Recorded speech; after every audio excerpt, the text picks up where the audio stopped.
Hey guys, I am going to be reading today chapters 5 and 6 of Midnight on the Moon. Make sure you've listened to all the other chapters before chapter 5. And here we go. Chapter 5. Hang on! Annie drove the moon buggy over bumps and hollows. It bucked like a bronco. I'm going through there, she pointed to an opening between two mountains. Jack held onto the dashboard. The buggy bumped toward the opening and shot through. On the other side, the ground was even rockier. Look out for the fourth thing! The fourth M thing, said Annie, bouncing up and down. Jack groaned. Looking for anything on this wild ride was impossible. Slow down, he said.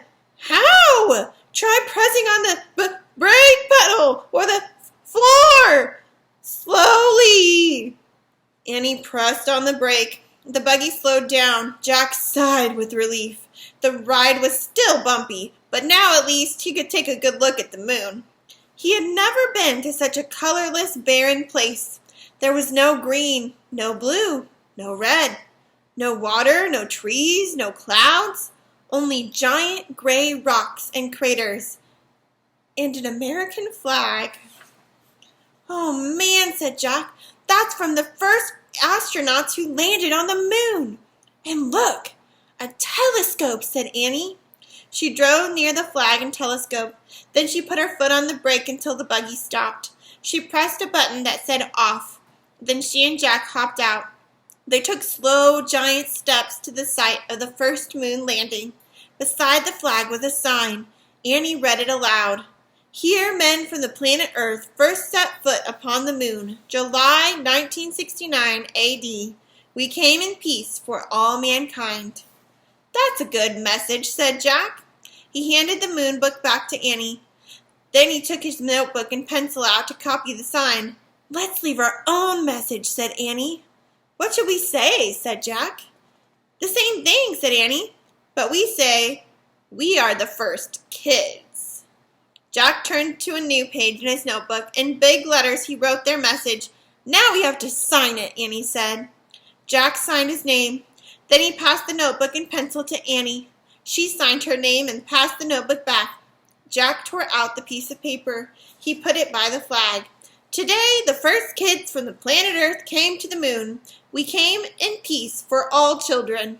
Jack and Annie. No wind would ever blow the message away. No rain would ever fall on it. It would be there forever, unless someone moved it. Thinking of forever made Jack feel dizzy. He shook his head to clear his thoughts. Then he remembered the time. Had 2 hours passed yet? I wish I had a watch, he said, standing up. We might be running out of time. Oh, wow. A moon man, said Annie. What? Jack turned to look at her. She was staring through the telescope. Jack walked over to the telescope. Annie stepped aside so he could look too. Jack gasped. In the distance, something was flying above the ground. It looked like a giant man in a spacesuit. That's chapter 5. This is chapter 6. High jump. Who is that? Said Jack. I don't know, said Annie, but we'll soon find out. She started waving. No, said Jack. He grabbed her arm.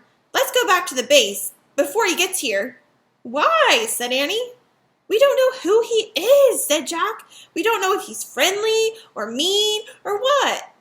But we can't go back, said Annie. We haven't found the fourth M thing yet. We won't be able to go home. It doesn't matter. We can lock the door at the moon base until he goes away, said Jack. Then we can get new air tanks. Jack hurried to the moon buggy. Come on! He jumped into the driver's seat. Annie gave a little wave to the dot in the sky. Then she climbed into the moon buggy. The buggy took off. Careful, said Annie. They bumped over the rocks as Jack turned the buggy around. Then they zoomed towards the pass. Jack steered around the craters and rocks. More than once, the buggy nearly tipped over. Whoa! Slow down, said Annie. They were almost at the mountain pass. Suddenly, a cloud of dust flew up in front of them. The ground trembled. Watch it, cried Annie. Jack couldn't see a thing. He stepped on the brake. The buggy jerked to a stop. The dust settled. A giant rock had fallen into the narrow pass. It was stuck between two walls of rock. They were trapped. Jack quickly found a picture of a giant rock in the moon book. He read aloud, "Rocks of all sizes crash into the moon from outer space. These rocks are called meteorites." "We're lucky that meteorite didn't land on us," said Jack. "Yeah, and I guess it's too big to be the M thing," said Annie. She had climbed out of the moon buggy and was standing there by the meteorite. It was more than twice as tall as she was. Jack looked up at the black sky. The flying thing was nowhere in sight yet. "We'll have to jump over it," Annie said. "Jump? I don't think so," said Jack. "It's too high." "I'm going to try anyway," said Annie. "Wait, let's think first," said Jack. But Annie was already backing up. 1, 2, 3, go! She shouted and took a giant leap, leaping steps towards the meteorite. When Annie got close to the rock, she pushed off the ground. Then she flew through space and disappeared behind the meteorite. "Annie!" Jack called. There was no answer. "Oh, brother," said Jack. He backed up and took off toward the rock. He jumped as high as he could. Then he was flying through space. Jack hit the ground and fell face down into the dust. Jack tried to stand, but his suit was too bulky. He tried to roll over, but his suit made even that impossible. "Oh, no," he groaned. "Not again." "Are you here?" asked Annie. "Did you make it?"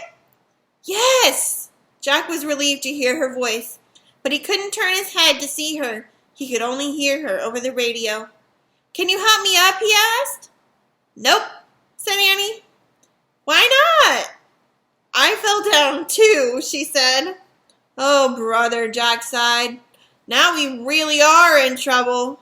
He tried to stand again and failed. "Can you see anything?" he asked. "Just the sky," said Annie.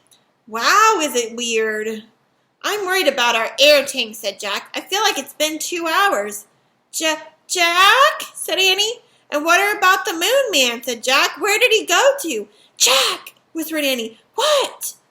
"He's here," she said. "The moon man is here." "What?" "He's standing above me." That's the end of chapter 6. All right. Tune in next time for chapters 7 and 8.